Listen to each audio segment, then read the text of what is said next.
আমি এসেছি শুধু শুনতে, শিখতে। আমাদের এসএসসি এইচএসসি রেজাল্ট আসলে আমরা দেখি টপে মেয়েরা থাকে।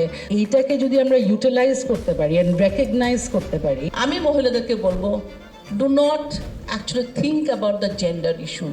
ভবিষ্যতে সামনের দিনের যে সরকার আসবে তাদের অর্থনীতির মূল ভিত্তিটাই হতে হবে কিন্তু এই ক্ষুদ্র উদ্যোক্তা। We want to invest in our women folks. আমাদের মেয়েরা যারা আছে তাদের উপর আমরা ইনভেস্ট করব।